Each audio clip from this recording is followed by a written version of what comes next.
Mr. Average Hockey Fan here, and today I would like to talk about something I've really been wanting to talk about for a while, someone who I've really been wanting to talk about for a while, and pretty much since we signed him, except for his second year, one of my overall favorite Habs, and I would say a truly underrated player who doesn't get the respect he deserves at all, and is having an amazing season, and I'll tell you why. Here's some of the numbers on Jeff Petry, who I think is a completely underrated defenseman and has had some great moments for the Habs this year and is a mainstay and was awesome in Weber's absence.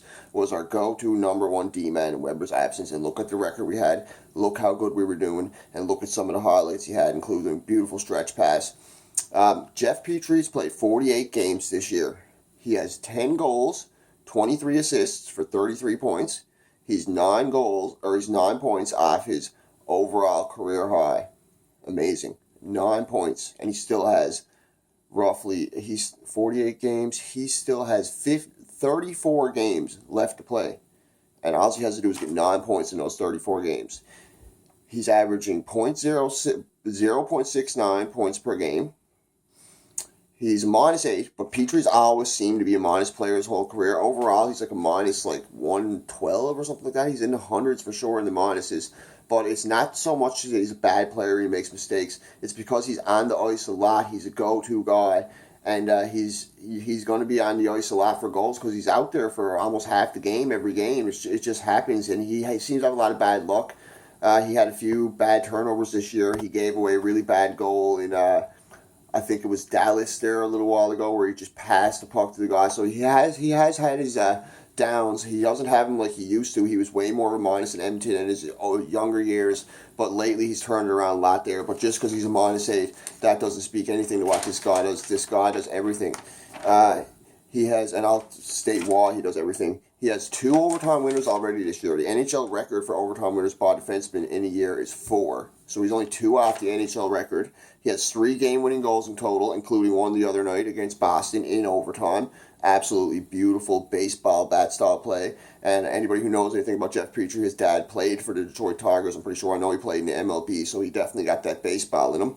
There's a really good meme going around of him in a baseball jersey with a baseball hat. He's holding a hockey stick, and it shows him batting it in on what's his name, Tuukka Rask. Beautiful meme, especially for Habs fans and a Boston goalie. You gotta love that. Bring a smile to any Habs fan's face. It should. What else? He averages 23.43 minutes a game, so like I said, he's almost out there for half the game, and that's actually gone down a bit.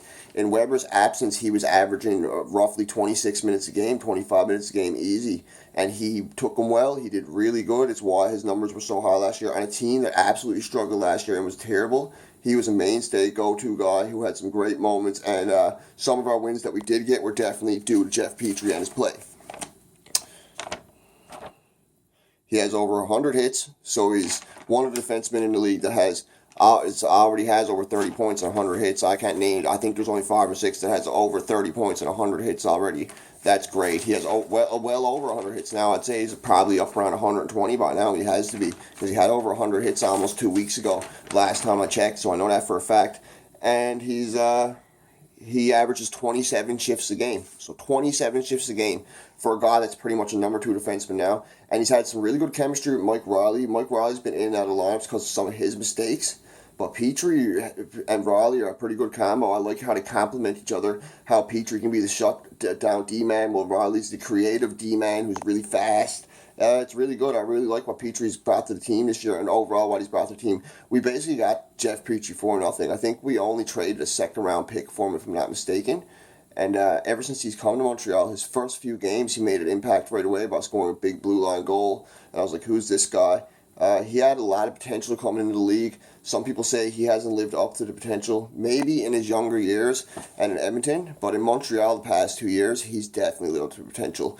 And many NHL teams, he would probably be a number 1 D-man right now. But we have Shea Weber, and being a number 1 D-man over Shea Weber, you got to be one of the top 5 D-man in the world, in my opinion. You got to be Drew Doughty or Brett Burns, somebody like that.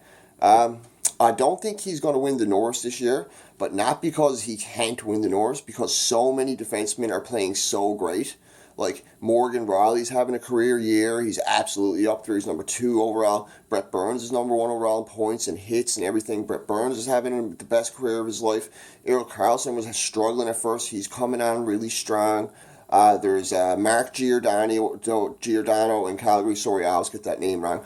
Mark Giordano in Calgary. His team's absolutely killing it. He's murdering it. We got Hedman defending Norris Trophy winner. He's coming on strong. He's dealt with a few injuries and stuff, but he's going to bounce back, have a good year no matter what happens, no matter what he goes through. Hedman's a beast. There's a lot stronger. And we got Shea Weber. We have Shea Weber, who's missed 25 games but still could easily be nominated for a Norris the way he's playing.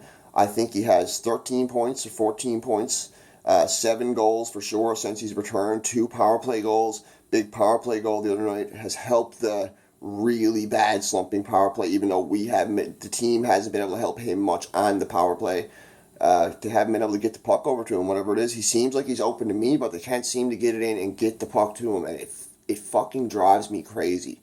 And I'm sure it does every other Habs fan out there. It absolutely drives me crazy watching his power play. It's the worst power play ever. And Weber and Petry are certainly not to blame. Petry has actually been the one guy on the power play who I think's doing definitely what he should. They feed him the puck. If he's not one-timing or faking a beautiful fake and making a nice pass, he's making a beautiful wrist shot that sometimes goes in. He has .069. He has 0.69 points per game. For a D-man, that's great. That's absolutely great.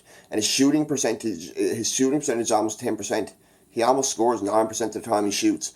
There's guys that are top 20 in the league in scoring right now that don't have that good of a shooting percentage. And that's saying something. There's stats leaders in the NHL right now that are top 20 that don't have a 9% shooting rate. I'm pretty sure they're definitely down or low, around 9. And for a D-man, that's amazing. That's great. And he doesn't get any recognition. Whenever I see Sportsnet or TSN or Hockey Night in Canada, they talk about Shea Weber a lot, mainly because of what he's done in the past and what he's doing in Montreal now. He's great in Montreal. They talked about Shea Weber a lot negatively too. I didn't like that, but now that he's back, they aren't jumping on the Weber bandwagon because you pretty much got no choice with the way that guy plays. You just can't say he's not good. They talk a lot about Mark Giordano lately. Brett Burns, I was really, really big on because he got a big personality. Subban, I was really big on. No matter what happens to Subban could be struggling so bad it makes him out to be a god. I still love Subban myself, but they kind of overrate the guy a lot. Who else is there? They got Carlson. They're always talking about Carlson. Carlson could be having the worst time of his life. He was struggling so bad last year. Petry was playing great. And I swear to God, I might have heard Petry's name heard once in comparison to the 60 times you'd hear Carlson's names. So, and he plays in Montreal, a giant hockey market, and I know me personally, I'm a huge fan of the guy. I got to go out and get his jersey. Like, I got a Carey Price jersey, I got a Shea Weber shirt, I got a couple old jerseys and stuff. I got a Michael Rodder jersey from back in the day. But I got to go out and get me a Jeff Petry jersey because, man, he is a mainstay, heart and soul Hab. Love watching him play the team. He actually decided to stay in Montreal because of the taste of the playoffs he got in Montreal before he even went to UFA. And that's a true story that when he was interviewed and asked about it, or somebody was interviewed and asked about it, maybe the general manager, that Petry wanted to stay in Montreal because he got to first witness the NHL playoffs in Montreal, and he loved playing in the playoffs in Montreal. He said it was the time of his life. He's never experienced anything like it. I remember hearing it on a radio segment. It was big. The guy, I'm pretty sure it was Bob McCown, actually, maybe Primetime Sports or somebody like that, was talking about how Petry pretty much stayed in Montreal when he could have had better options because of what he experienced in the playoffs. And that guy doesn't even really like Montreal that much. So if he's talking about Petry saying it, it must be true. But yeah, he's a heart and soul Hab. I absolutely love him. I think he's super underrated. Those are just some of his statistics and some of the reasons why I think he's super underrated. I don't really know many Habs fans who said trade Petry or don't like Petry or haven't been on the Petry train. Every time he scores a goal, every time he gets an assist, I like to call it a Petry dish. I'd like to get the hashtag Petry dish going. That'd be great. It's hilarious. But yeah, I don't really see any Habs fans hating on him. I don't really see him talking about him as much as they should. But for me personally, he's one of my favorites. As far as the D goes, next to Weber, he is my favorite. I love the chemistry with Riley. I love the production he gets this year. I love his defensive shutdown abilities. I love his skating abilities. I love the emotional moment they had with his dad this year when he scored a game-winning goal, and he's just an amazing player. Great year. He never scored a game-winning goal. Actually, he scored a goal in that game, and I think they won the game. I'm pretty sure it It was a game or two before that he scored a game-winning goal. But yeah, Jeff Petry is an amazing player. Hopefully you liked the video. If you disagree or agree, feel free to leave a comment. I can't really see many Habs fans disagreeing with this. Maybe people that aren't Habs fans. If you think he legitimately has a shot at winning the North, I'd like to hear why. He's 11th overall in defensive rankings right now. He could climb up there. His point production's going up a bit for sure. If you think you have a legitimate argument why he should win a Norris, then I'd love to hear it, because I'd love to hear a legit argument. I could give people why he thinks should win a Norris, or people like Giordano and Burns. But he's an amazing defenseman, and that's my thoughts. If you liked the video, feel free to like and subscribe. Have a good day.